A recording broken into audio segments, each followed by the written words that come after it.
Beneath the first hush of night, when the world exhales and even the loudest thoughts begin to soften, there is a question that sometimes rises from the coldest edge of the earth. It is not spoken aloud. It arrives quietly, like frost settling on stone. What world still breathes beneath the endless ice? Imagine for a moment a place where sound itself seems to pause, a horizon without color, a white veil stretching in every direction, stitched together by wind and silence. Antarctica, as we know it now, appears empty, sealed, distant, unreachable. Yet it was not always so. Beneath this frozen stillness, beneath miles of ice layered like centuries of sleep, something older waits. Not awake, not gone, simply waiting. It is said that before the ice claimed the land, before the white veil fell and stayed, the southern continent carried a different breath, a softer one, a green breath. Long ago, when the earth leaned differently beneath the stars, Antarctica rested closer to the sun, not warm in the way we understand warmth now, but gentle, temperate, alive in quiet ways. Rivers moved slowly through valleys that no longer exist. Moss and low forests spread across hills shaped by rain rather than wind. The light was weaker, filtered, almost shy, but it lingered longer on the land, as if reluctant to leave. This is not the language of charts or numbers. This is memory held in stone and sediment. The earth remembers even when we do not. Beneath the ice, pressed into rock, there are traces. Pollen grains, ancient soils, fossilized roots. They are not proof in the dramatic sense. They are impressions, like fingerprints left on dust. They suggest seasons that once turned here, rain that once fell, green that once breathed. The descent into this past is slow. It must be. Imagine moving downward through the ice, not physically but in thought. Each layer represents time stacked patiently upon time. Snow becomes ice becomes pressure, pressure becomes silence. Centuries pass, then millennia. The ice does not rush. It arrives the way sleep does, gradually, gently, until movement becomes impossible. Some believe the land resisted at first, that glaciers crept forward cautiously, testing valleys and hills, advancing, retreating, then advancing again. A negotiation between earth and cold. But eventually, the cold stayed. The white veil thickened. Rivers froze in place, their paths remembered only as faint curves beneath the ice. Forests learned to sleep. The green breath slowed, then stilled. And yet, the memory did not vanish. In forgotten corners of old libraries, there are maps that raise quiet questions. Drawn centuries ago by hands that never touched the southern ice, these maps show a land at the bottom of the world not entirely frozen. Coastlines appear sharp, detailed, almost familiar. Rivers are etched where none should be visible. Mountains rise where modern ice now stands thousands of feet thick. These maps do not announce themselves. They whisper. Why did early cartographers draw coasts they could not have seen? Some say these were guesses. Others say they were errors, fantasies born of symmetry, the need to balance the world with a southern land. Terra Australis Incognita, the unknown southern continent, a theoretical weight to steady the globe. But a few details refuse to settle into neat explanations. The shapes sometimes align too well. The curves feel remembered rather than imagined. It is tempting, late at night, to wonder if these maps were echoes, copies of something older, knowledge passed down imperfectly, like a story retold across generations, losing clarity but keeping its outline. Perhaps there were maps before maps, records before paper. Or perhaps the earth itself guided the hand, memory moving through intuition. Whispers tell us that the land has its own way of speaking. The idea of a southern paradise is not unique. Myths from distant cultures describe lands beyond the known edges of the world, places of abundance, balance, and quiet power. Some spoke of Hyperborea in the north, others hinted at its mirror in the south.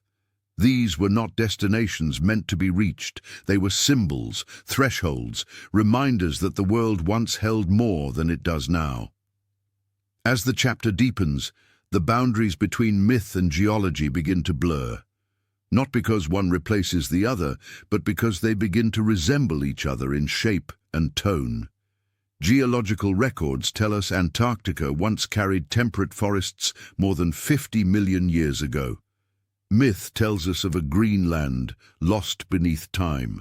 One speaks in sediment layers, the other speaks in story. Both point in the same direction. The ice, when it finally settled completely, did not arrive with violence. There was no single moment of collapse, no dramatic ending. Instead, there was a long, quiet closing. Century by century, the cold tightened its hold. Snow fell and did not melt. Winters lengthened. Summers forgot how to return. The green breath was not extinguished. It was held, preserved, like a candle flame cupped by careful hands and then covered. Beneath the silence, the land continued to exist. Today, when scientists drill into the ice, they extract long cylinders, cores that read like frozen timelines. Within them are tiny bubbles of ancient air, sealed away when the world was different. Breath from another age. Oxygen and carbon trapped like prayers inside crystal walls. When released, they tell of atmospheres richer, warmer, more forgiving. They tell us the planet has changed before, slowly and profoundly. But at night, these details feel less like facts and more like messages, evidence that nothing is ever fully erased, only veiled. Antarctica itself becomes a presence in the mind, not a place to conquer or decode, but a sleeper wrapped in white linen. The ice is not just cold matter, it is a guardian. It covers, protects, and keeps distance. It asks for patience. It asks for quiet. Some voices suggest there may be more beneath the ice than soil and stone. Mountain ranges buried deeper than Everest is tall, lakes sealed beneath kilometers of frozen darkness, untouched by light for millions of years. Liquid water moving slowly, silently, beneath pressure and time. These hidden lakes are sterile, some say.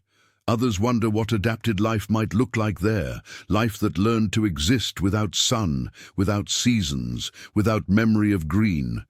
But the chapter does not linger on discovery. This is not a story of uncovering. It is a story of restraint. Because the deeper one listens, the clearer it becomes that Antarctica is not asking to be awakened. The ice feels intentional, almost ceremonial, a shroud placed carefully, not violently. The continent sleeps not because it is dead, but because its time has passed, or perhaps because its time has not yet returned. The slowness of ice is its language.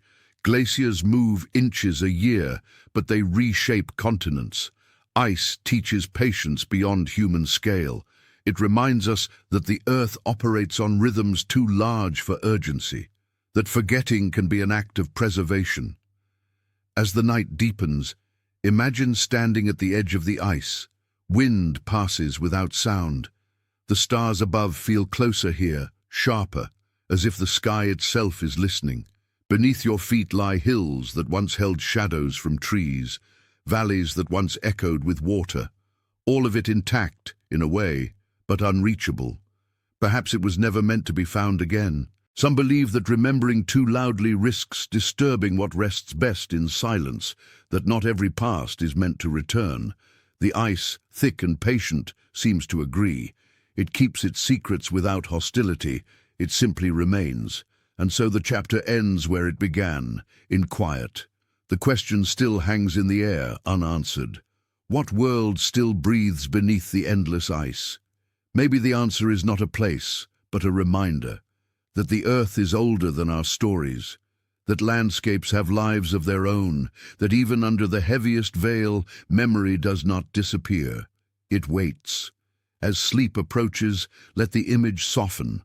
The green breath remains below, undisturbed. The white veil holds. The continent dreams, and the ice asks gently, almost kindly, that we let it keep dreaming too. A candle burns low on a wooden table, and the room around it is mostly shadow. The flame is small but steady, and in its light the world becomes quieter than it was a moment ago. Parchment waits beneath a resting hand. Ink breathes in a narrow glass well, and somewhere beyond the window the night sky holds its slow, star-marked silence. It is said that some maps are not made to guide the body, but to guide the mind. In this hush, where the air feels sacred, where time feels softened, there is a lone hand tracing a coastline that should not exist. Not a familiar shore, not a known harbour, but a curve at the edge of the world, a continent drawn like a memory, a southern land, already formed, already complete, balanced against the rest of the earth like a quiet promise. This is where our chapter begins, not in ice, not in wind, but in candlelight, in a room where the only sound is the faint scratch of a quill and the slow exhale of someone who believes, without fully knowing why, that something waits in the farthest south. And if you look closely, if you let your eyes relax and your thoughts become gentle, you can feel the strangeness of it. Because official history tells us that Antarctica was unseen for most of human time, a land beyond storms and horizon, a white silence hidden behind oceanic distance, and yet, in forgotten corners of the earth, it appears on paper long before it appears in the accounts of explorers, a shape, a shadow, a suggestion. Whispers tell us that this is where certainty begins to loosen. The old maps do not shout. They never do. They simply exist, folded in archives, pressed into books, sleeping in drawers. They are often stained by smoke, or softened by age, or worn at the edges like fabric that has been touched too many times. And on some of them, in the bottom of the world, there is something more than emptiness. A southern land. Sometimes it is labelled with names that feel half real and half myth. Terra Australis, a great southern earth. Sometimes it is drawn with mountains, with rivers, with coastlines that resemble our modern understanding in ways that feel uncomfortably precise. And that is the mystery we step toward tonight. Not quickly, not dramatically, but with the reverence of someone entering an ancient chamber. How does knowledge arrive before discovery? How does a coastline appear before anyone has stood upon it? Who drew these outlines? And what were they listening to? Some believe the answer is simple. They say it was speculation, an assumption of balance. If there were great lands in the north, surely there must be great lands in the south. A symmetrical world, a pleasing geometry, a philosophical need, not an empirical one. And it is true. For centuries, scholars imagined such a continent.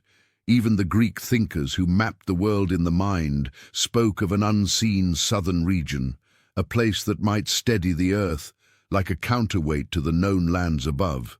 But then there are the maps that feel different, not theoretical, not decorative. Maps that carry a strange confidence, like a person speaking softly about something they have never seen, yet somehow recognize. One name drifts into the candlelight, Oronce Fine, a French cartographer of the 16th century who drew a vast southern land as if it were already there, known and waiting. Another name follows, Gerardus Mercator, whose projections shaped the way later generations imagined the globe. And then, in the quiet corridors of this mystery, another map appears again and again in whispered conversation.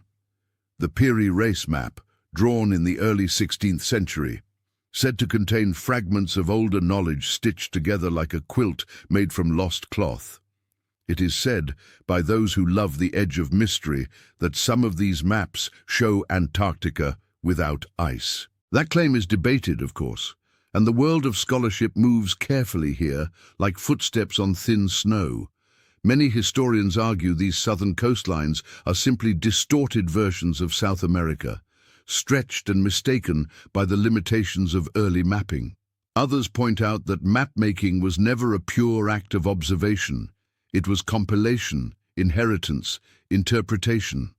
A cartographer often worked like a monk, copying sacred texts, gathering fragments from travelers, merchants, sailors, rival charts, half-truths and rumors carried across seas.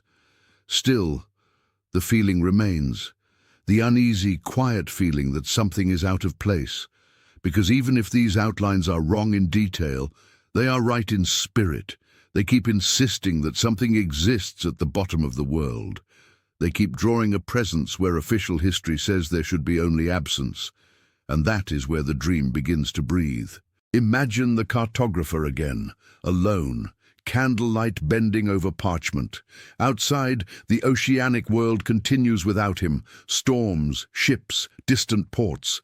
Inside, he is gathering the scattered dust of knowledge, a sailor's tale, a merchant's sketch, a priest's old manuscript, a fragment of a map copied from another fragment copied from another, until the origin becomes veiled. The hand pauses, the quill hesitates, and then, gently, it continues, tracing a coastline like a prayer. Some believe these maps are not evidence of lost explorers, but evidence of something else, the human need to complete the unknown, to draw the edge, even when the edge is hidden, to give shape to the silence, because silence is unsettling. Yet there is another possibility, one that moves through the mind like starlight through thin curtains. What if some knowledge is not invented, but remembered? In the way the body remembers a song it never learned, in the way a dream returns you to a room you have never entered, yet recognize without question, in the way certain stories repeat across cultures that never met, as if they rose from the same deep well. It is said that the world carries memories in strange vessels, not only in books and stone, but in tides and myths and the patterns of stars. Long before Antarctica was discovered in the modern sense, humans watched the heavens from deserts and mountaintops. They traced constellations like maps, they measured cycles, they listened to the sky with patient devotion. And when you spend enough time under the same celestial dome, you begin to feel that earth and sky are mirrors, both marked by invisible lines. There is a quiet symbolism here. The mapmaker's ink is black like the night. The parchment is pale like snow. The coastline is a boundary between known and unknown, between land and ocean, between waking and sleep. And perhaps that is why these maps feel like more than tools. They feel like rituals, attempts to touch something beyond reach, to draw a veil aside without tearing it. As we drift deeper, the contradictions become part of the atmosphere. Official history tells us Antarctica was first sighted in the early 19th century, when ships pushed into high southern latitudes and finally saw the icebound land itself. Before that, the region was speculation, rumor, empty space. The great expeditions of Cook crossed the Antarctic Circle in the 18th century and found no temperate paradise, only the endless cold ocean and the warning of ice. So how could older maps hint at more? Some believe the answer lies in distortion, coastlines stretched, continents misaligned, projections playing tricks like mirrors in a dim room. A map is never a perfect reflection. It is a translation, and translations always carry ghosts of misunderstanding, but the mystery does not fully dissolve, because even if the maps are wrong, they still reveal something haunting. The persistence of the southern land in human imagination. For centuries, it was drawn again and again, as if the world itself insisted on its presence. And that insistence feels like a whisper from beneath the silence. Perhaps the maps were not predicting Antarctica at all. Perhaps they were revealing how humans relate to the unknown. We do not leave blank spaces easily. We fill them with names, with imagined coastlines, with promises of green worlds beyond the horizon. We place a continent at the bottom of the globe because it feels unbearable to admit that some places are truly unseen. And yet, occasionally, we fill the blank with something real. It happens in science too. Before an object is observed, it is sometimes inferred, a shadow on the edge of calculation, a tug in the gravity of known things. The planet Neptune was predicted before it was found. invisible but felt, a presence suggested by the way other bodies moved. In that sense, the imagined southern continent was a kind of inference, a weight in the story of the world, a possibility sketched into being. But here, in this candle-lit chapter, we do not force the mystery into a neat conclusion. We let it remain what it is, a quiet contradiction, a question with soft edges, because some questions are more beautiful when they are not solved. Picture the maps again, folded, sleeping, hidden in wooden chests.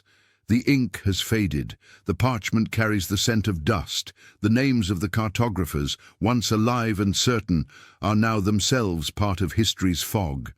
And the southern land, drawn so confidently, remains far away, veiled by ice and oceanic distance. It is said that some knowledge waits patiently, not because it is secret in a dramatic way, but because it belongs to a different rhythm.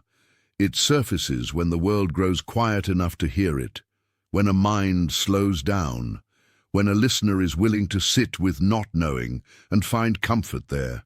And now, as the candle burns lower and the room grows softer, the map begins to fade back into shadow. The coastline that should not exist becomes a gentle curve in the dark. The quill rests, the hand withdraws, the night outside deepens, marked by the moon. Perhaps those old maps were never meant to guide ships. Perhaps they were meant to guide the imagination, to remind us that the world has always held more than we could prove. That history is not a clean line, but a veil, thin in some places, thick in others, and that sometimes across centuries we glimpse shapes through it, shapes that feel like starlight on paper. So we leave the maps where they belong, in the hush, in the archive, in the dust, unexplained but not meaningless, because some voices only echo when we are ready to listen. And tonight, as sleep approaches, the southern land remains exactly where it has always been, at the edge of knowing, drawn in ink and dream, waiting beneath the quiet sky. The light arrives first, not the harsh, bright light of noon, but a slow, honeyed glow, soft enough to feel like a blessing. It rests on grass that bends gently in the wind. It touches low hills that roll like sleeping shoulders. It catches on dew, turning each small bead into a tiny star, trembling on the edge of morning. And if you listen closely in this opening hush, you can hear something else beneath the scene, a faint contradiction. Because this is the same land that today is covered in ice so thick it feels eternal. The same southern continent where the wind speaks in cold breath, where the sun circles low and distant, and where the ground is sealed beneath a white silence. So how can sunlight rest on grass there? It is said that the earth keeps its memories in layers, not only in stories and songs, but in stone, in dust, in the quiet chambers beneath the surface. And if you could peel back the veil of time, slowly, carefully, like lifting a sacred cloth, Antarctica would not always appear as a blank of white. There was once a season when it turned toward the sun, and the sun recognized it. Tonight, we enter that memory, not to prove anything, not to conquer it with certainty, but to sit with it the way you sit with an old photograph, tenderly, quietly, letting the feeling rise before the explanation does. In forgotten corners of the earth, long before humans built cities or named the oceans, the world was arranged differently. Continents drifted in their slow, oceanic dance, guided by forces that do not hurry. The southern land was not yet locked into the deepest cold.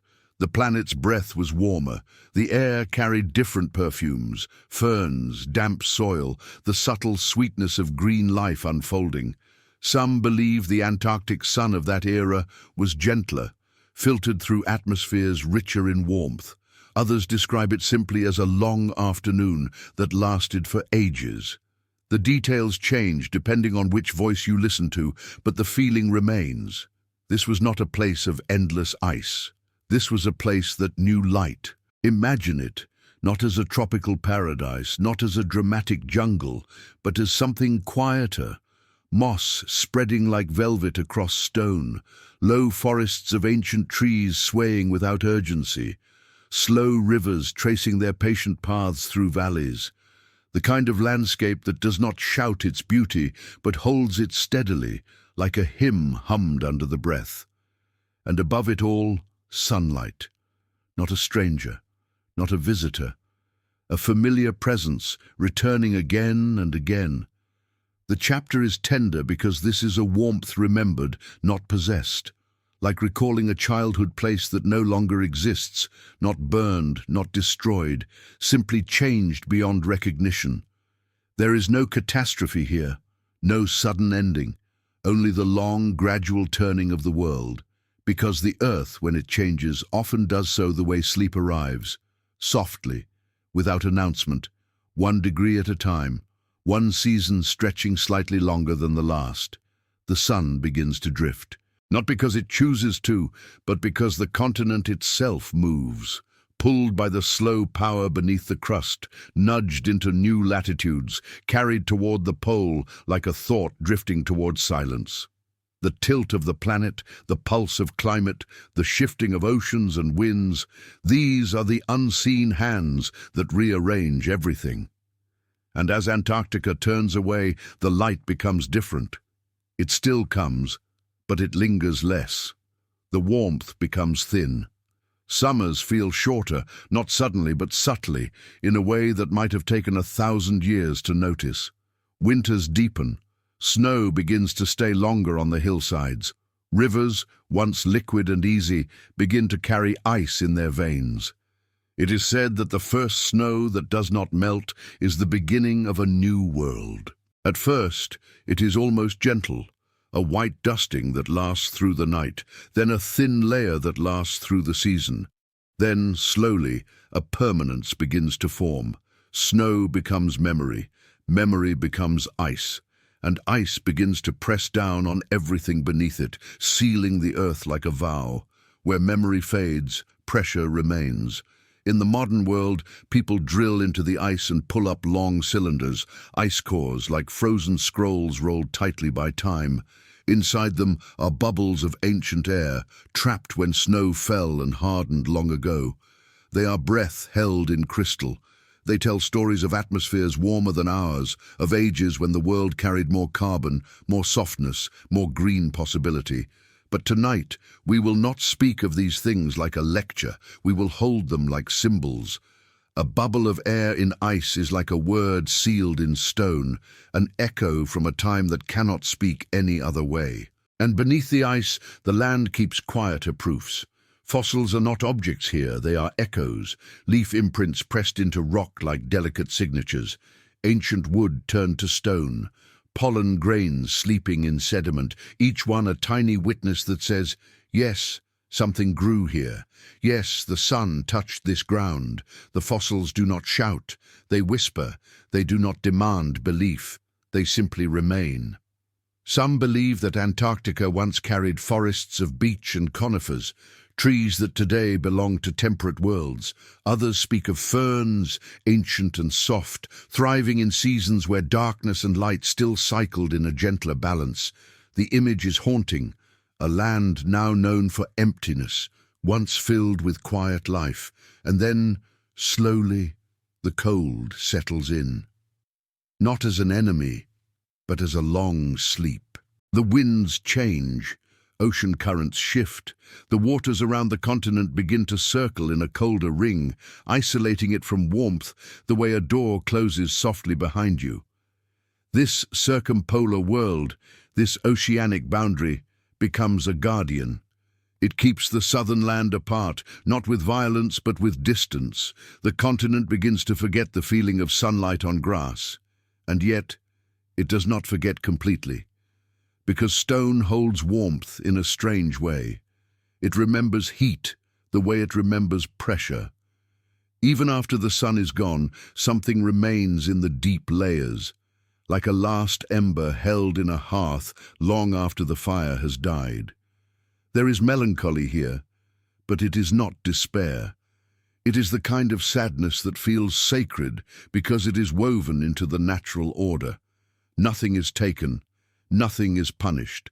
The world simply turns. As the chapter deepens, the listener is invited to drift through this gradual transformation as if floating through time itself.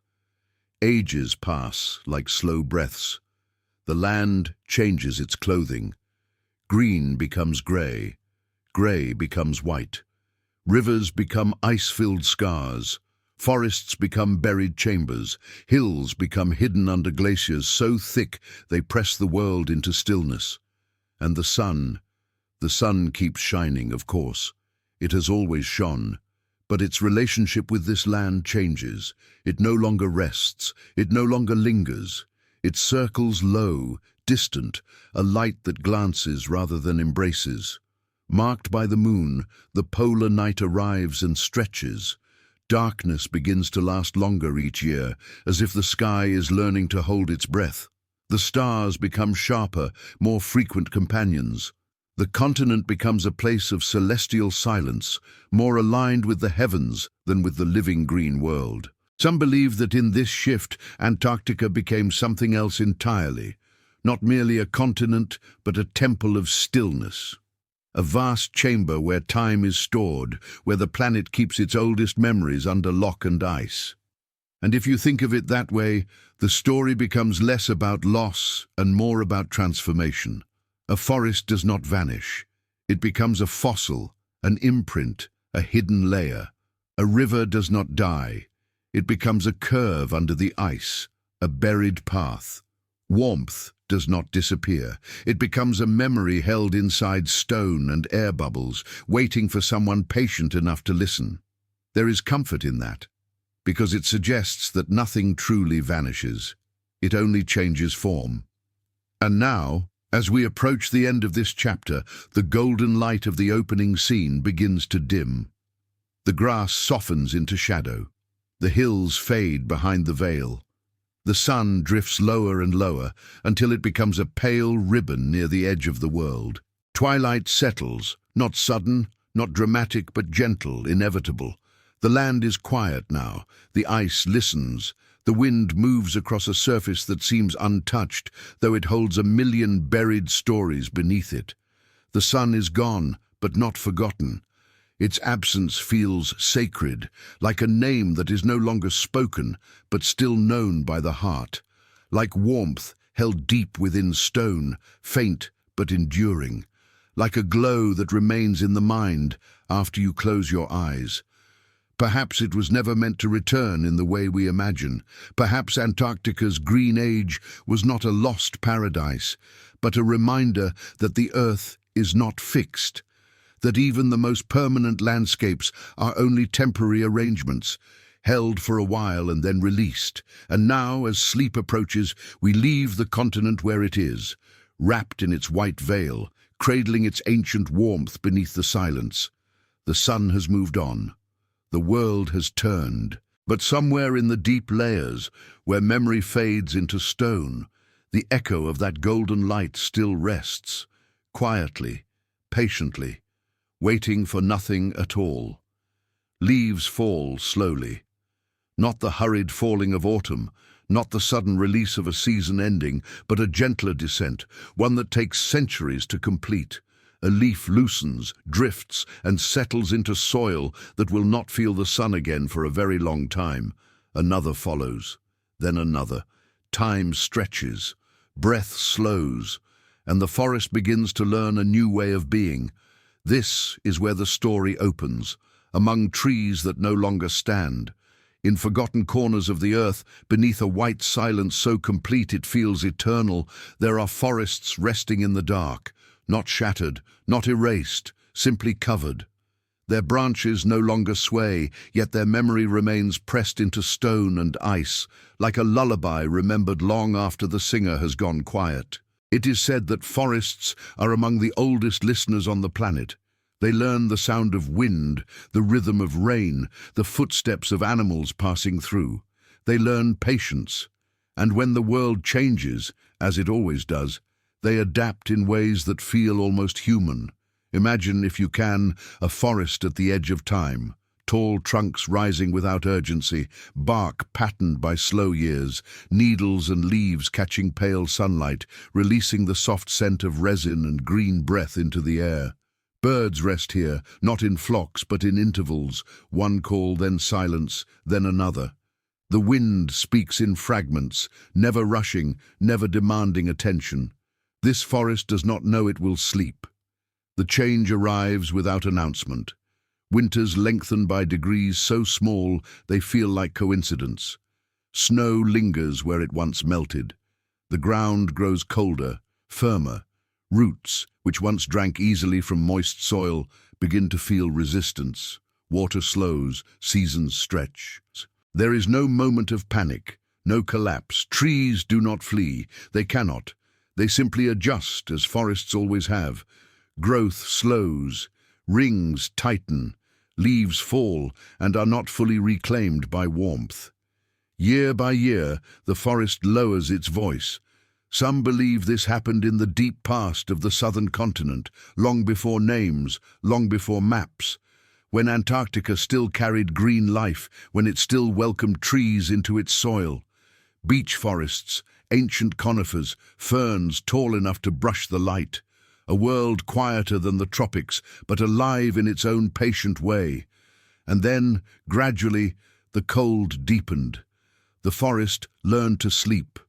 Beneath the silence, the roots held on, not growing, not retreating, just holding. The soil around them hardened, then froze. Snow became permanent.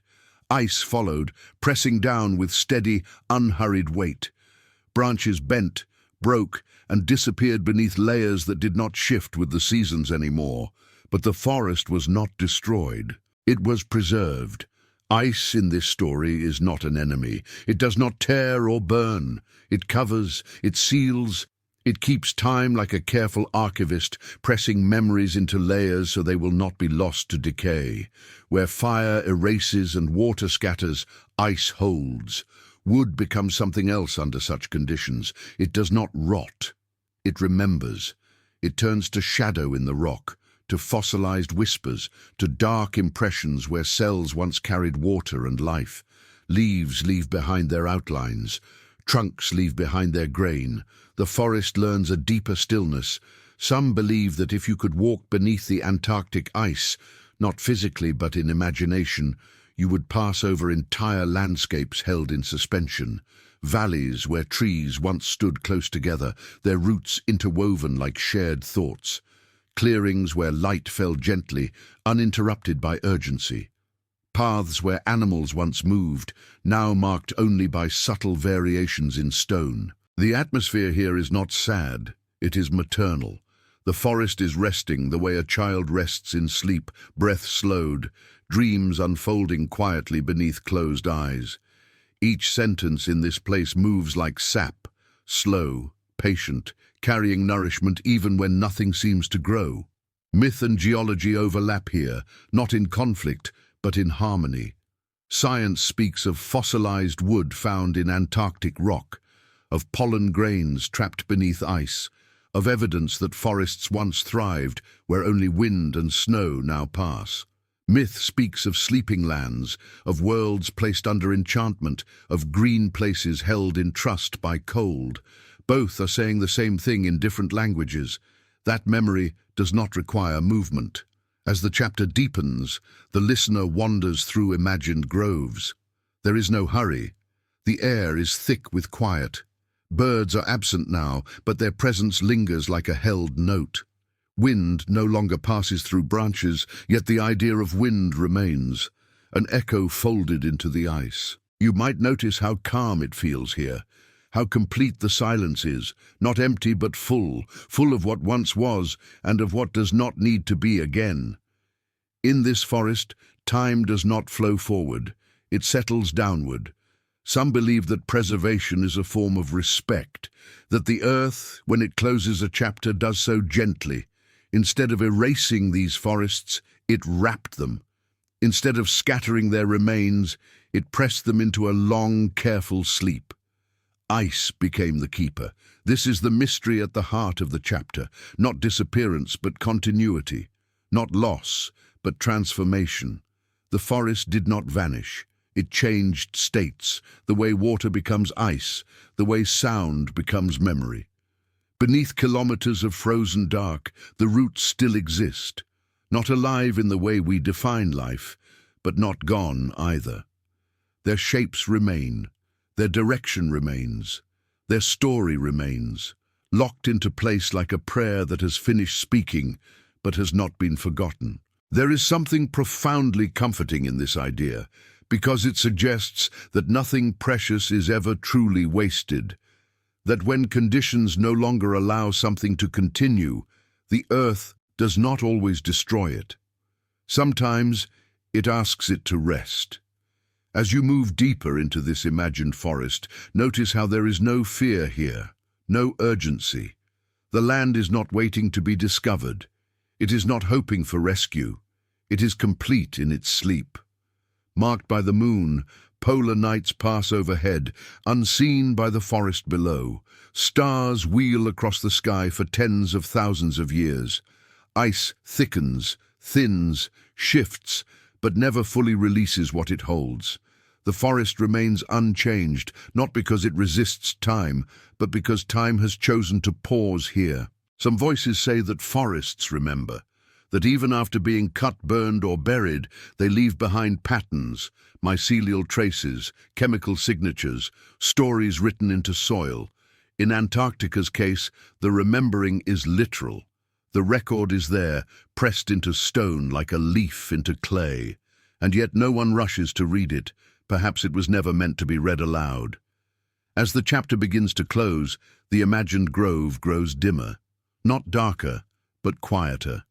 The sense of movement fades entirely. There is no wind now, no falling leaves, no sound at all.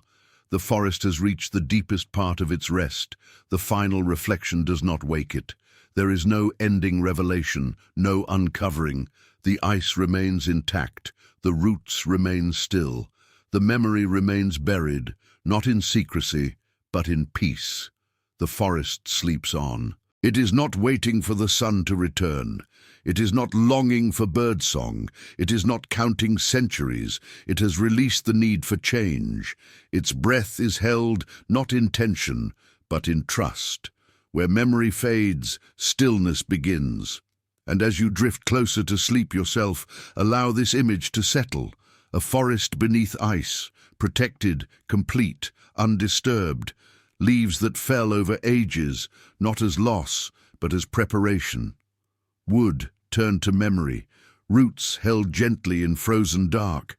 Some voices only echo when we are ready to listen. Tonight the forest does not speak, and that silence feels whole. At the farthest reach of the known world, where maps grow quiet and certainty thins like breath in cold air, there stands a gate made not by hands, but by time itself.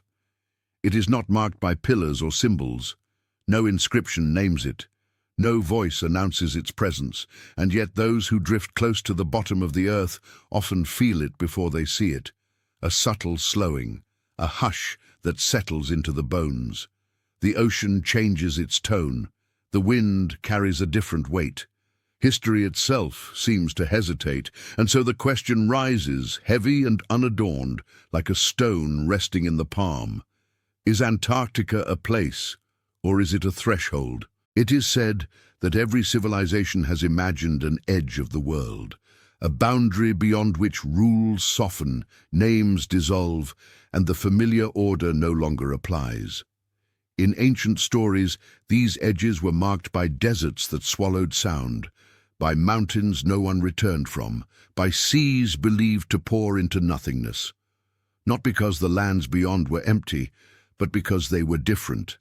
Antarctica belongs to this tradition of edges, not loud, not dramatic, but absolute in its quiet refusal to be ordinary. The opening image is simple.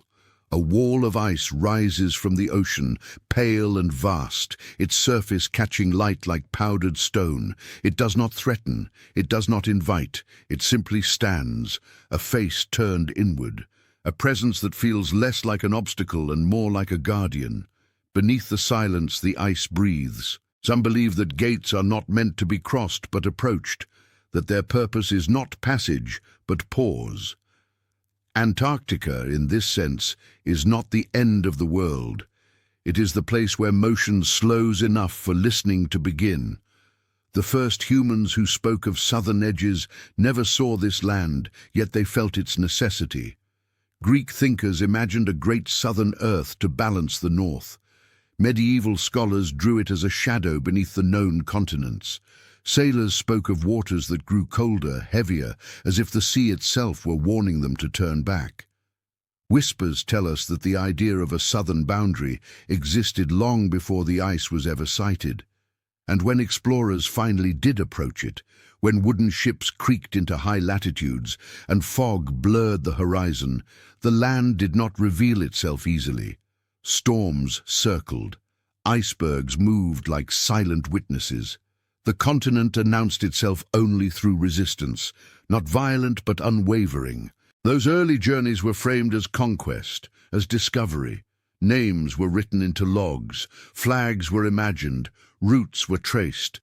But Antarctica did not respond the way other lands had. It did not open, it did not soften, it did not reward ambition with abundance. Instead, it remained inward. Ice walls rose not as fortresses, but as thresholds, smooth, sheer, and patient. To stand before them was to feel smaller, quieter. The land did not challenge explorers to take it. It asked them silently why they had come. Ancient myths speak of places like this, lands at the edges of creation where the living were not meant to linger, not forbidden in anger, but protected in stillness. The Celtic otherworld lay across misty waters. The Buddhist realms beyond snow mountains were places of enlightenment, not possession. Even the underworlds of many traditions were reached by crossing rivers or gates that demanded humility before entry.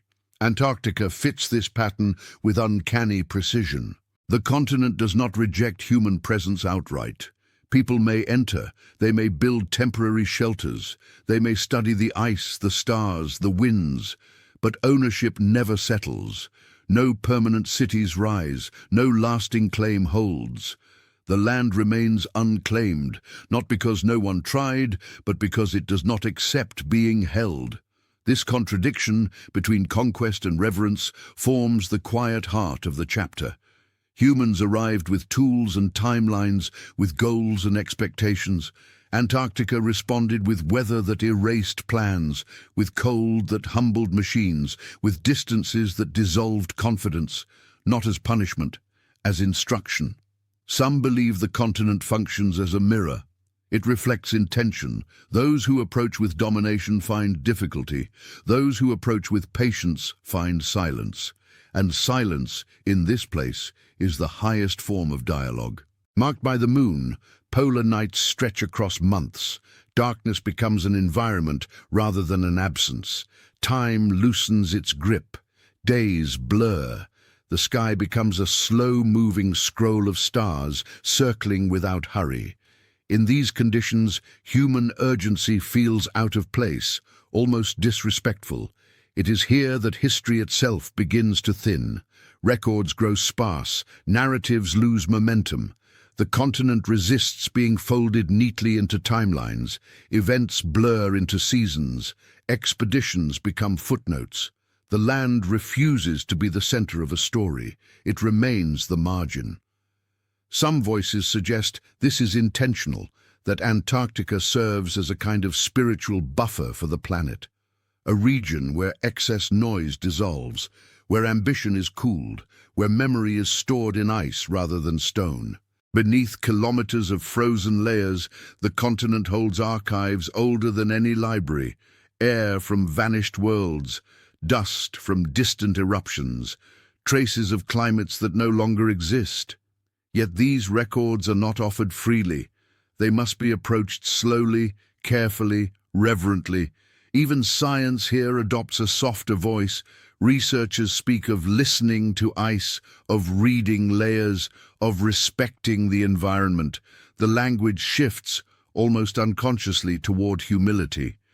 Because Antarctica teaches a lesson that cannot be rushed. Some knowledge arrives only when effort yields to patience. As the exploration continues, the gate becomes more symbolic than physical. It is no longer just the ice wall at the coast. It is the moment a person realizes that not every place exists to be understood fully, that some regions of the world are meant to remain partially veiled, like sacred texts read only in fragments. The emotional arc bends gently here, from curiosity into humility. The listener is invited not to imagine crossing the gate, but standing before it, feeling the cold air move slowly across the skin, hearing the wind speak in tones without language, watching light scatter across ice in ways that feel deliberate, almost ceremonial. There is no invitation to step through, and perhaps that is the point. Some gates exist to remind us of limits, not as failures, but as balances. Antarctica, in its vast silence, draws a line beyond which human narratives lose their dominance, beyond which the planet speaks in older, slower rhythms. Where memory fades, presence deepens. As the chapter begins to close, the idea of the gate grows quieter still. The ice does not shimmer, it does not part. It remains, unmoved by expectation, unchanged by desire. The listener remains outside, not excluded but held at a respectful distance, wrapped in cold air that feels clean, almost sacred. Breathing slows, thoughts soften, the need to understand dissolves into acceptance. Perhaps it was never meant to be crossed loudly. Perhaps Antarctica is not a destination, but a reminder that the world is larger than our reach, deeper than our stories, and quieter than our ambitions. And so we stop here, before the gate, not beyond it. The ice stands, the wind passes, the stars continue their slow, celestial turning. The continent keeps its inward gaze. Some voices only echo when we are ready to listen. Tonight, the gate does not open, and in that stillness something profound remains, untouched, unresolved, and perfectly at rest. Darkness arrives without announcement. Not the sudden darkness of a lamp blown out, nor the familiar dark of a passing night, but a deeper kind, one that settles slowly, like a veil drawn across the face of the world. In the far south, the sun lowers itself toward the horizon and does not return. Days shorten into long shadows. Shadows soften into dusk.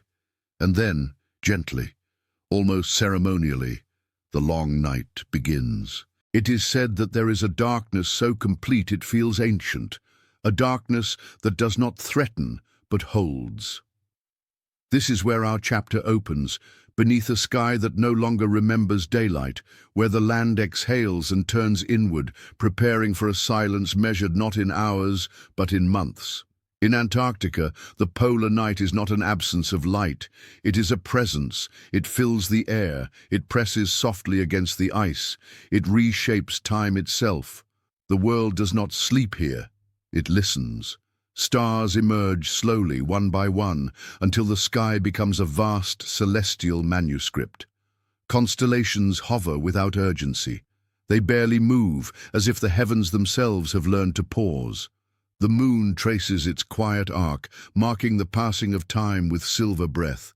Beneath it all, the ice reflects starlight faintly, a pale echo of a sun that has gone elsewhere. Silence deepens, but this silence is not empty. Beneath the silence there is rhythm, the steady movement of glaciers, the soft whisper of wind crossing endless plains, the subtle creak of ice adjusting to cold. These sounds are not interruptions. They are part of the stillness, woven into it like threads of breath. Some believe that the polar night is not merely a season, but a state of being, a spiritual condition the land enters willingly, year after year. When the sun leaves, the continent does not mourn. It accepts. It folds inward, conserving energy, conserving memory.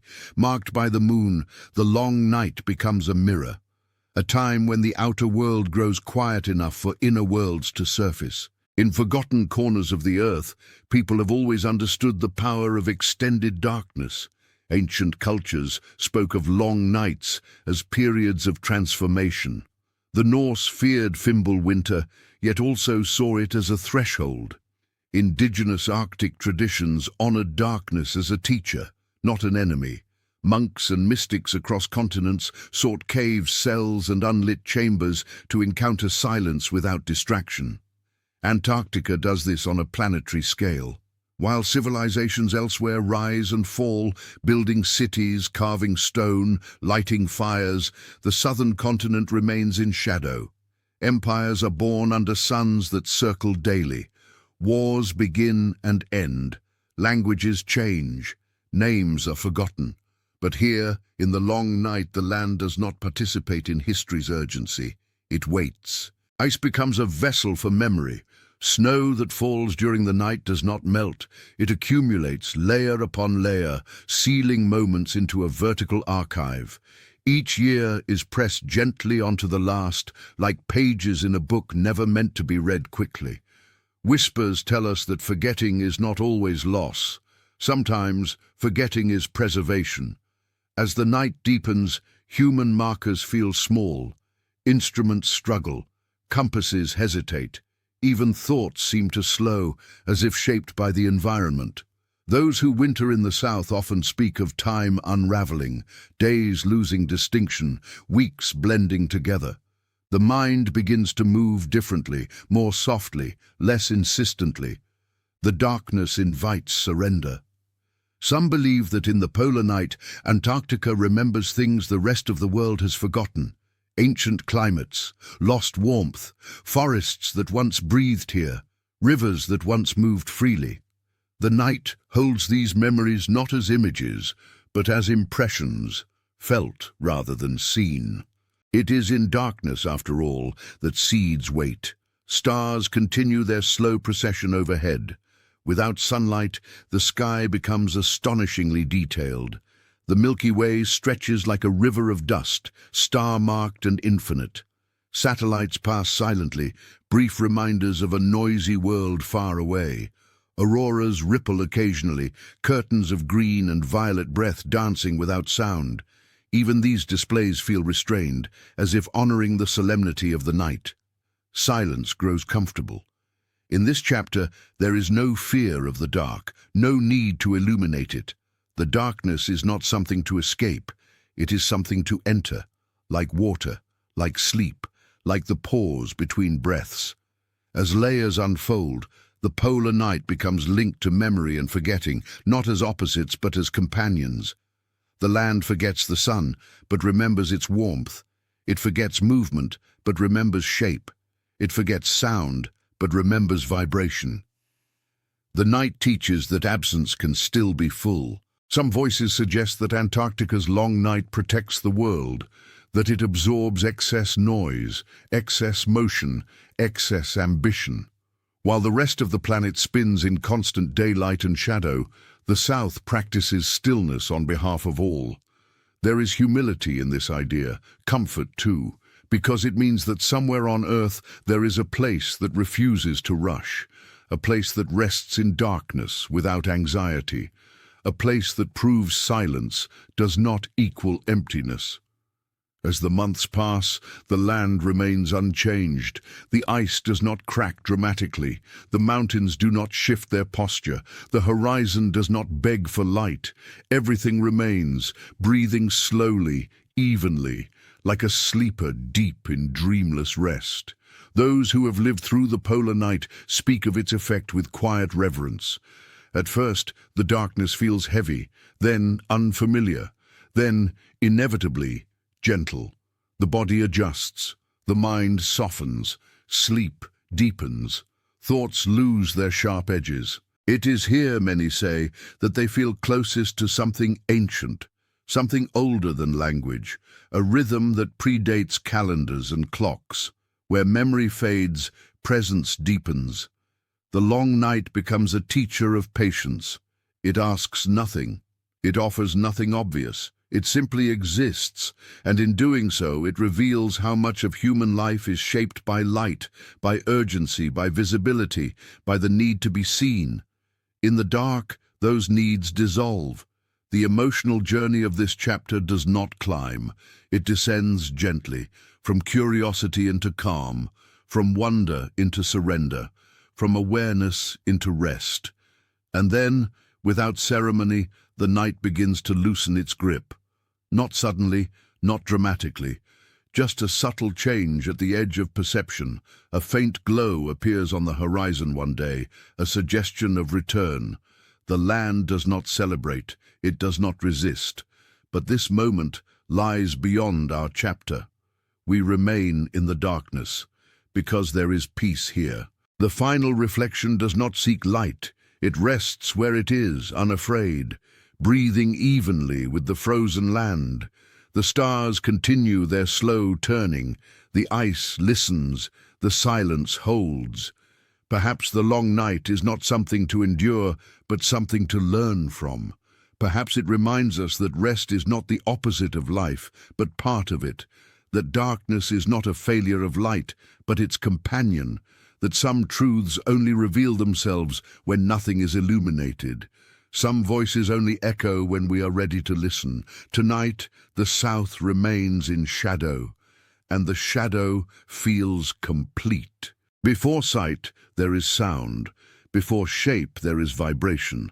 And before the world learned to tell its story in lines and borders, it listened, quietly, into the deep. It is said that some places do not want to be looked at. They ask instead to be heard. So imagine this, as gently as you can, a white plain under a sky the color of ash and starlight. No trees, no roads, no footsteps that last.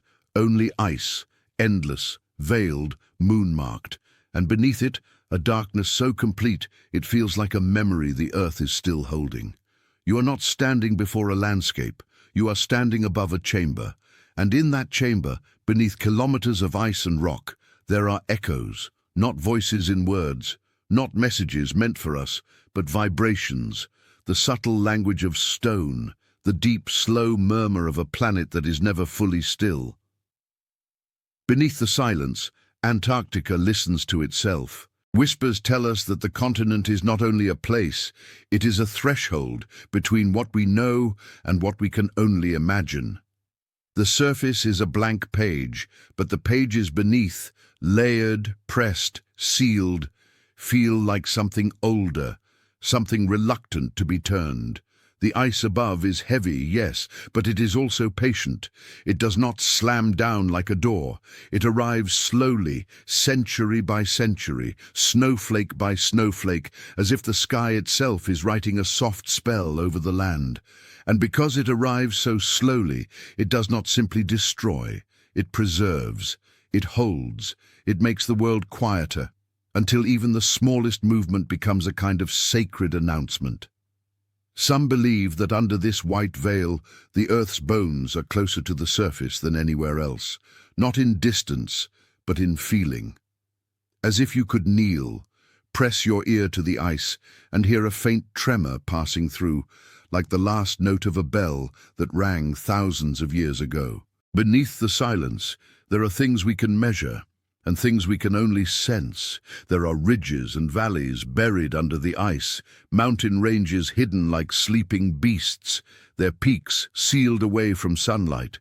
There are deep basins and ancient beds where water once moved freely, long before the cold tightened its grip. The land below is not smooth. It is sculpted. It is scarred. It has a face, even if we cannot see it. And then there is the most haunting thought of all. That the world beneath the ice is not only stone, that it is a library, not of books, but of layers. Each layer is a page never turned. Each seam of rock, each fold of sediment, each buried ridge is a sentence written in pressure and time.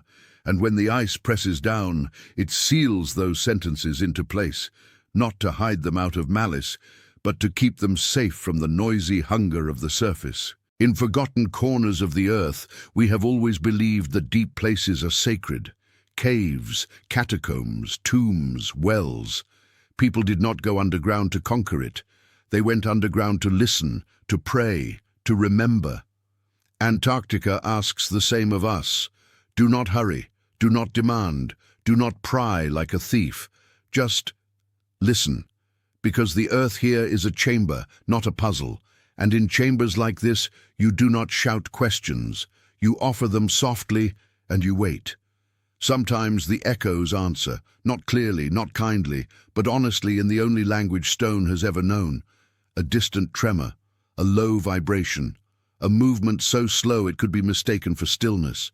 There is a strange comfort in that, to know that even in the most frozen place on earth, something is always moving, always adjusting, always breathing, even if the breath is made of ice and pressure. Some believe that scientists have learned to hear the continent in ways that feel almost mystical, not by listening with ears, but by listening with instruments that catch tremors as delicate as a heartbeat. A quake far away, a shift under the shelf, a crack that opens and closes like a slow eyelid, each one sending a faint pulse through the buried world. But let us not treat this like a lecture. Let us treat it like a candle-lit ceremony. Picture the ice as a massive dome over a hidden sanctuary.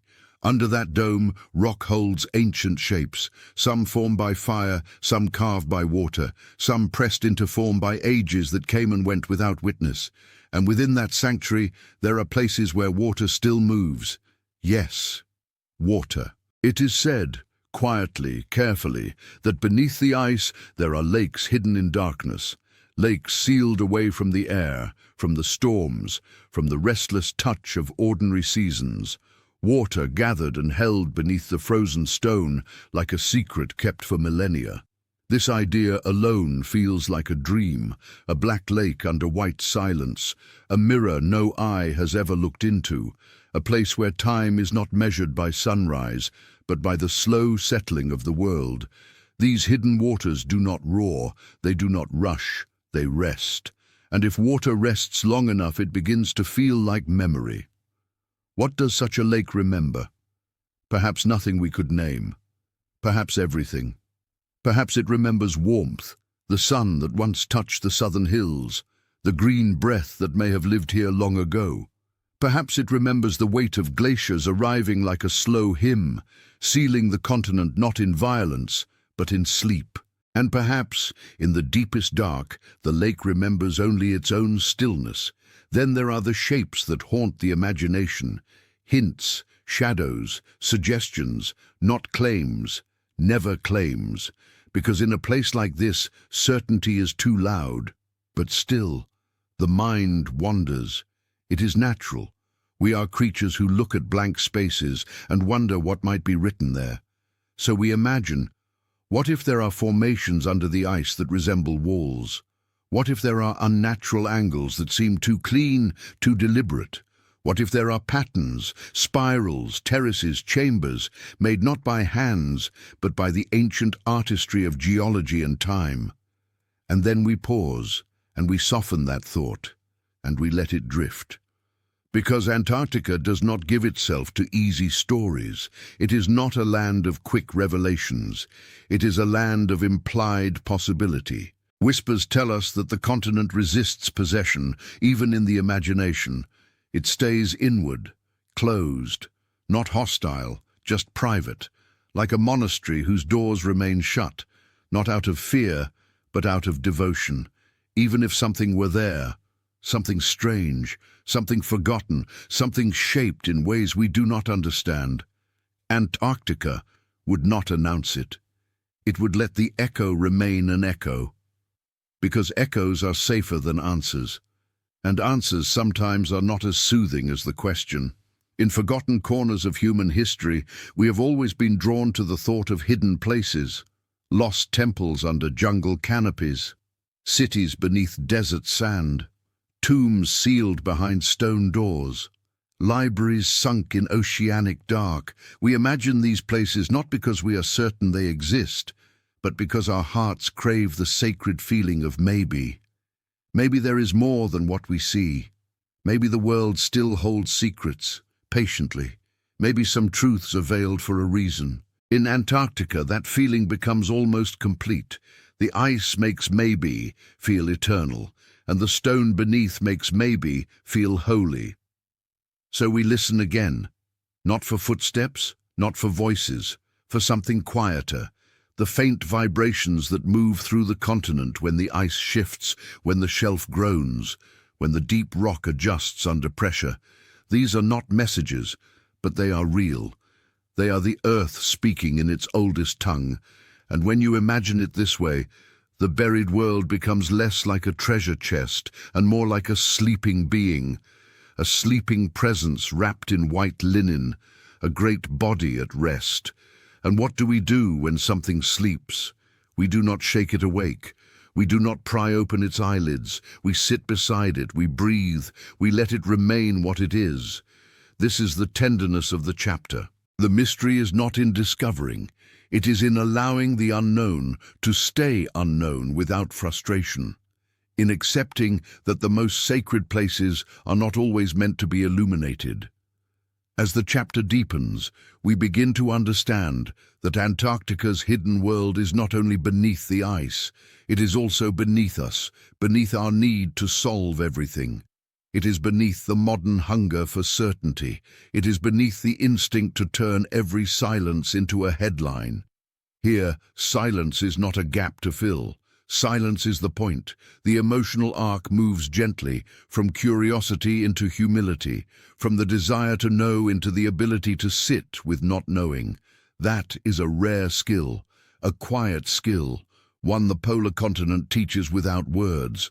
So the echoes remain, the pages remain unturned, the hidden chambers remain sealed, not as prisons, but as sanctuaries. And in the final moments, we step back from the edge of the listening. We do not drill, we do not dig, we do not demand. We simply let the idea hover like frost in moonlight. Perhaps beneath the frozen stone there are only mountains and water and ancient rock. Perhaps there are shapes that resemble forgotten structures, formed by nature's slow, patient hand. Perhaps there is nothing there at all that would satisfy the restless mind, and perhaps that is the lesson, that some places exist not to be understood, but to be respected. Some voices only echo when we are ready to listen, and some echoes are not invitations to enter. They are reminders to be still. So we leave the chamber undisturbed. We let the vibrations fade. We let the silence close like a soft door. And Antarctica continues, as it always has, veiled, buried, star-marked and quiet, holding its secrets in the cold, not because it fears us, but because it has learned the sacred power of sleeping without interruption. There is a kind of silence that does not feel empty. It feels chosen. It is said that when the world was still young, before ink learned to draw borders and before cloth learned to become a flag, there were places that belonged to no one. Not because no one had reached them yet, but because the land itself did not answer to that question. Not mine, not yours, not ours, just itself. This chapter begins with an absence. No border posts, no gates, no carved stone that says, here is where we begin and you end. Only the pale oceanic breath of Antarctica, an ancient continent wrapped in white, marked by the moon, and quiet in a way that feels almost ceremonial. Picture the shoreline first. Not a welcoming coast, but a rim of ice. A slow wall, a drifting curtain. The sea moves against it like a soft prayer repeated endlessly, wave after wave, as if the ocean has been speaking to the same locked door for thousands of years and has never grown impatient. In forgotten corners of the earth, humans have always tried to name what they touch, to call a mountain by a word, to write a river into a map, to plant a symbol into the ground and say, this is ours now. But Antarctica is different. It does not hold your gaze the way a conquered place does. It does not offer itself as a prize. It sits at the bottom of the world like a sealed chamber, calm and impartial, untouched in spirit, even when footsteps cross its surface. Whispers tell us that the continent refused to belong long before any treaty was signed. Long before the first explorers pushed into the polar wind with lanterns and instruments and hopes that trembled like flame. It refused in its nature. It refused in its cold. It refused in the way it keeps its distance. There is no river valley here inviting settlement, no soil that welcomes seeds, no warm wind that says, "Stay." The continent is ancient beyond ambition, and that is part of its power. It does not seduce. It witnesses, and when a place is a witness, you cannot own it the way you own a tool. You can only stand before it and feel smaller. Some believe that the reason Antarctica feels so sacred is because it is one of the only places left that does not reflect us back to ourselves. Most landscapes become mirrors. We project our stories onto them. We take their shapes and fold them into our myths. We make the desert a test, the jungle a threat, the ocean a challenge to be mastered. But Antarctica is not a mirror. It is a presence. It does not care about our eras. It does not care about our empires. Civilizations elsewhere rise like sparks, flare into gold and stone and song, then crumble back into dust. Kings and queens trade crowns. Languages bloom and fade, borders shift like smoke in the wind. And all the while, at the bottom of the world, the southern continent remains, still veiled, star-marked, unpersuaded. In the long human habit of claiming, this is unsettling. Because claiming is not only about land, it is about certainty, about control, about the comfort of saying, "This belongs to us, therefore we understand it, therefore it will not harm us." Antarctica does not offer that comfort. It is said that when explorers first arrived in the far south, when names like Cook, Bellingshausen, Bransfield, Palmer and others drifted into history like distant bells, there was a strange contradiction in their mission. They came to discover, but discovery for them was often the first step toward possession, to place a name on a coast, to sketch a bay, to plant a flag, to turn the unknown into something manageable. Yet the continent did not change. It remained indifferent. A land so cold that metal stiffens and breath turns to crystals. A place where sound carries strangely, swallowed and returned. A place where your own heartbeat can feel loud, not because the world is empty, but because the world is so quiet it makes you notice what you usually ignore. And so the act of claiming begins to feel inappropriate, not illegal, not forbidden, just out of place, like speaking too loudly in a sanctuary. Some believe that Antarctica's greatest defense has always been its patience. A fortress does not have to fight if it can simply wait. The wind will exhaust you. The cold will humble you. Time will outlast your enthusiasm. Even the bravest human stories in Antarctica carry this undercurrent of surrender. Men who marched into white infinity and never returned. Ships locked in sea ice like insects in amber. Camps that became ghostly outlines beneath snowdrifts. The continent did not need to strike them down. It simply remained what it was. And in remaining, it reminded the world of something we try to forget. There are limits, there are edges, there are places where the human story becomes quiet. As the chapter deepens, the idea of ownership begins to feel like a language Antarctica does not speak. You can write it on paper. You can argue it in distant rooms. You can send expeditions and make declarations. But the land itself does not respond. It is said that in the 20th century, after so many maps had been drawn and so many ambitions had drifted southward, humanity did something rare. Not perfectly, not without tension, but undeniably rare. It paused, and it wrote an agreement not to divide the continent like a feast. The Antarctic Treaty, signed in 1959, set a tone that feels almost spiritual compared to the usual rhythm of history.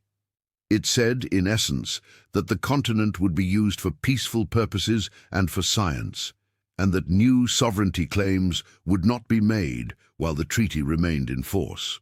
To some, this was politics. To others, it felt like ritual. a quiet recognition that certain places should not be consumed by the same old hunger. Even now, the treaty does not erase all human competition. There are still interests, still research stations bearing national identities, still the subtle tension of presence. But the larger truth remains. Antarctica stands apart from ownership in a way no other continent does.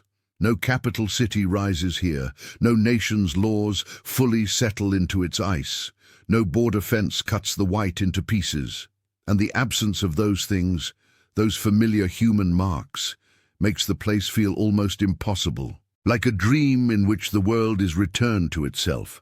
In forgotten corners of the earth, people have long imagined sacred lands that could not be possessed, islands where the gods lived, mountains forbidden to climb, valleys hidden behind mist. Antarctica is not myth, and yet it carries that same feeling, not because it is mystical in a supernatural way, but because it is rare. It is rare for humans to encounter something that does not become part of their story. Antarctica forces a different posture, not conquest, not settlement, not consumption, observation, listening, humility. And this is where the emotional arc shifts, slowly, like a candle flame leaning in a draught. The curiosity that brought us here begins to soften into acceptance, not resignation, but a calmer understanding that our reach does not have to extend everywhere. Some places are not mirrors for humanity. They are witnesses. They watch without judgment. They endure without applause. They do not ask to be interpreted. They simply remain. The ice itself feels like a veil pulled over something sacred, not to hide it from us out of cruelty, but to keep it from being turned into spectacle. Under that veil, ancient rock holds time's deep memory. Under that veil, the continent continues its slow rituals, the drift of snow, the creak of glaciers, the long polar night where the stars feel closer than any human voice. And while the world above rushes, cities bright with noise, calendars turning like gears, Antarctica does not rush. It does not compete. It does not negotiate. It does not belong. This refusal is not angry. It is serene. It is impartial. It is the calm refusal of a mountain to be owned by the climber, the calm refusal of an ocean to be owned by the sailor, the calm refusal of the night sky to be owned by the one who names its stars. In the final moments, we return to that opening absence. No flags snapping in triumph, no borders carved into snow, only distance, pure, clean distance. And in that distance, there is something strangely comforting, because distance means there are still places we have not exhausted. There are still corners of the world that hold themselves back, not out of fear, but out of a quiet dignity. Perhaps it was never meant to be held. Perhaps it was never meant to be divided. Perhaps the continent exists as a reminder, soft but unmistakable, that the earth is not only a resource, not only a stage, not only a possession, it is a presence, and some presences cannot be owned, so we honor the distance. We let the land remain itself. We do not step closer than reverence allows. We do not raise our voices. We do not try to make it a mirror. We simply stand at the edge of the white veil, breathing gently, feeling the cold air enter and leave like a slow prayer. And as sleep approaches, the continent remains where it has always been, marked by the moon, wrapped in silence, watching, unclaimed, not because no one tried, but because it refused to belong. A single snowflake drifts downward. It turns slowly as it falls, catching faint starlight on its many edges, each one sharp and delicate, each one already ancient in its geometry. It settles onto a vast white sheet where countless others have already come to rest. There is no sound when it lands, no announcement, only a soft joining, as if it has found the place it was always meant to be. It is said that nothing truly begins with noise, and so this chapter begins with stillness.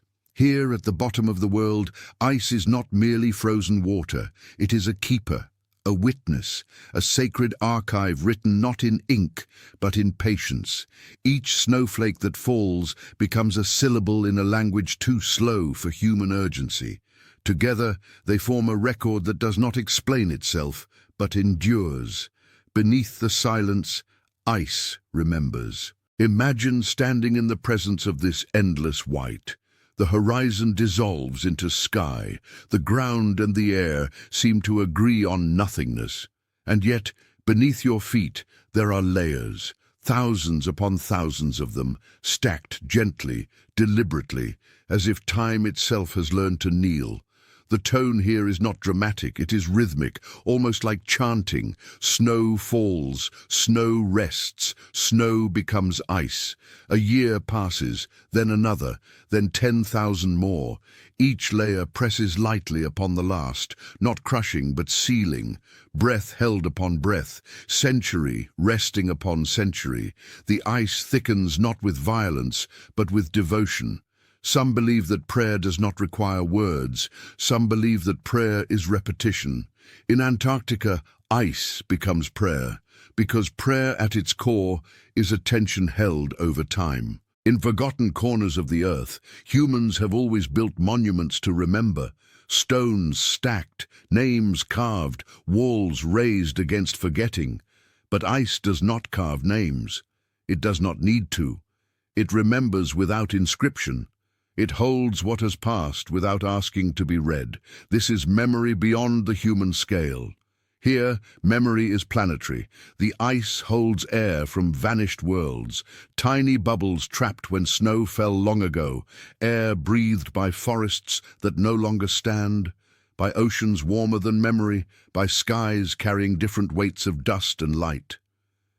These bubbles are not messages meant for us. They are simply remnants, breath preserved because it was present. Marked by the moon, the ice reflects faint light back into the sky, as if participating in a quiet exchange between Earth and stars.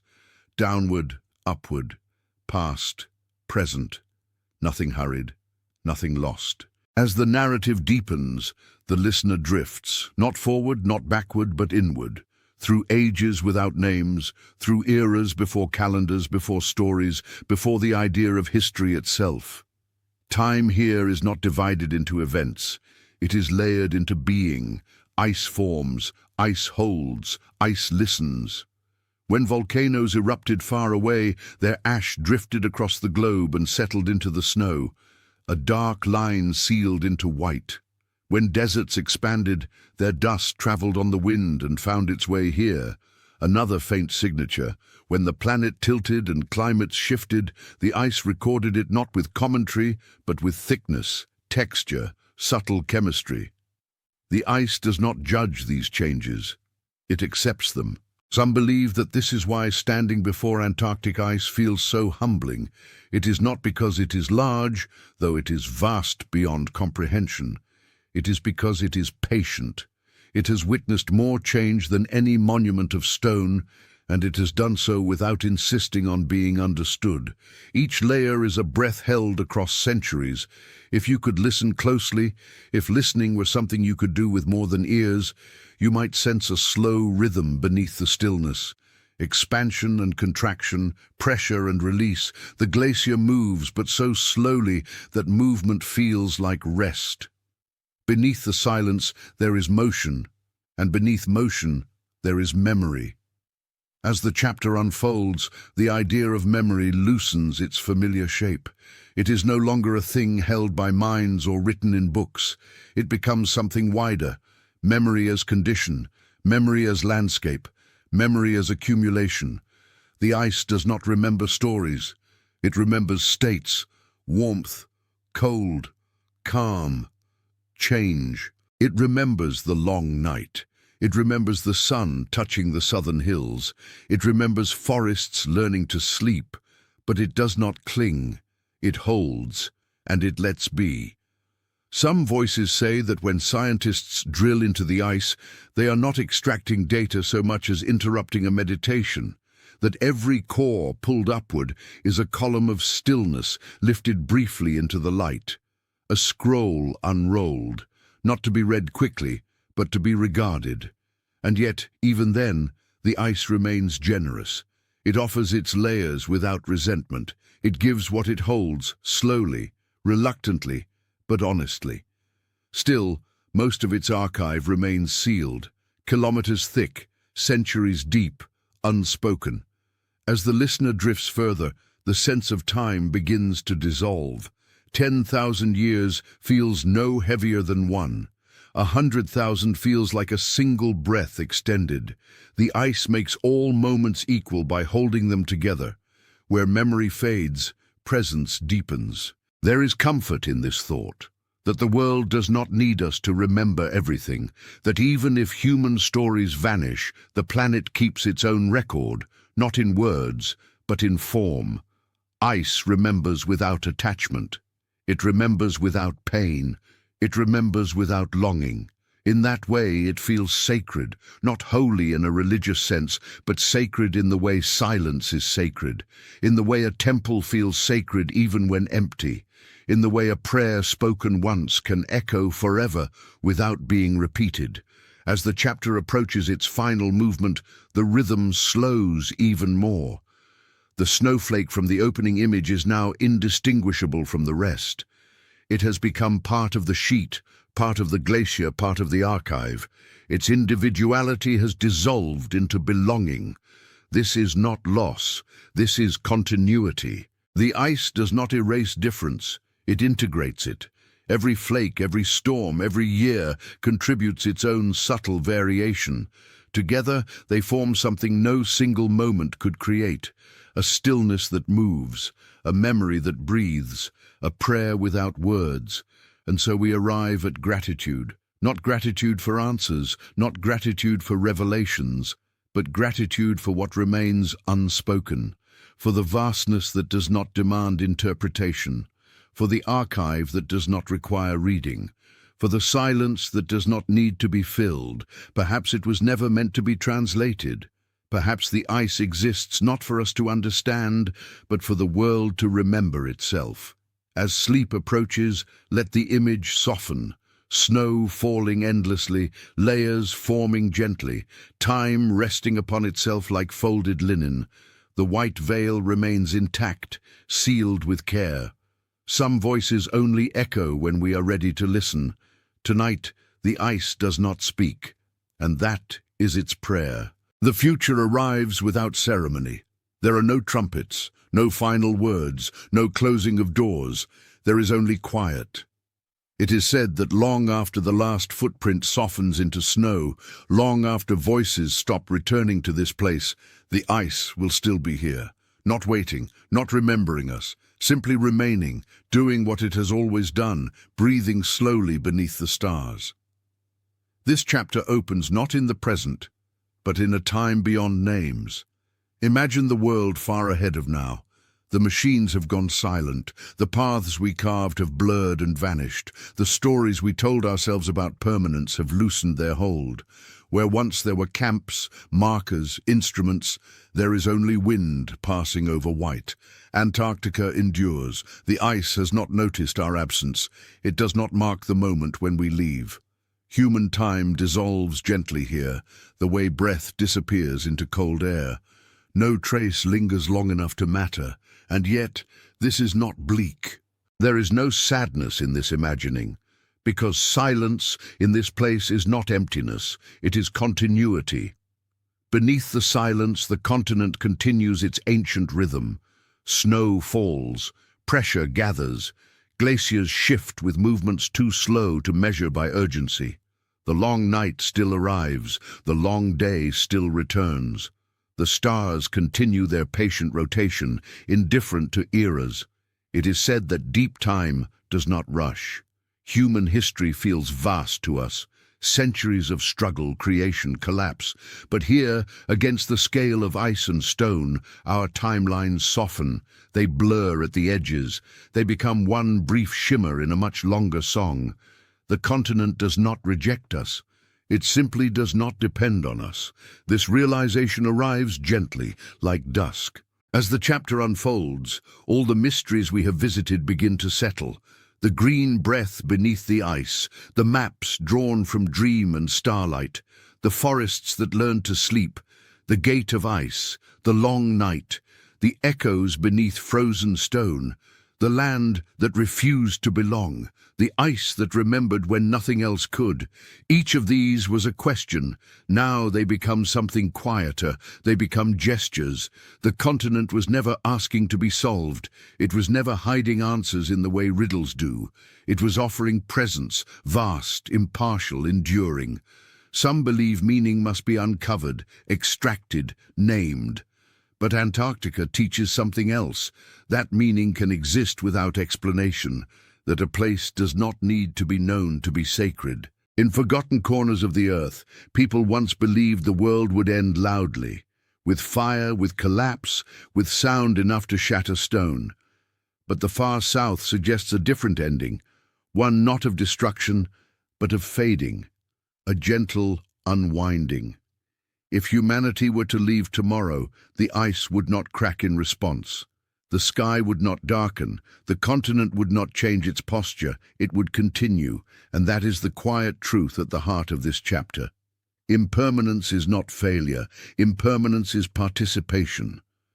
We were here for a moment, we listened, we wondered, we left. The ice remains. Marked by the moon, the surface catches faint light and releases it slowly back into the dark. Beneath it, ancient air stays sealed. Beneath that, stone holds its long memory. The continent breathes, not like a living creature, but like a sleeping one. In and out, pressure and release, century by century. Silence becomes something active here. It moves, it holds. It carries continuity forward without noise. Where memory fades, the planet remembers itself. There is comfort in knowing that the world does not rely on our presence to remain meaningful, that even when stories end, the stage does not collapse, that Earth has always been more than our witness, it has been its own being. Some voices suggest that this is the ultimate humility Antarctica offers, not a lesson delivered sharply, but one absorbed slowly, that we are not the center of all significance, that our departure does not diminish the sacredness of the land. The continent will not mourn us, and that is not cruelty. That is peace. As the chapter nears its close, imagine the frozen world far into the future, ice thickening and thinning with the rhythms of climate, mountains buried, then revealed again, seas advancing, retreating, all of it happening without observation, without record, without commentary. The stars above remain constant companions. Orion still rises, the Milky Way still spills across the sky like dust. The moon still marks time without caring what is marked. Nothing asks to be remembered, nothing asks to be named. Perhaps it was never meant to be found. Perhaps the greatest truth Antarctica offers is this, that existence itself is enough. The listener is released now, not into answers, but into stillness, into the gentle understanding that endings do not require drama, that silence can be full, that continuity does not need witnesses. Some voices only echo when we are ready to listen. Tonight, there is nothing left to say. The ice remains, the stars continue, and beneath the quiet sky, the frozen world breathes slowly, endlessly, complete without us.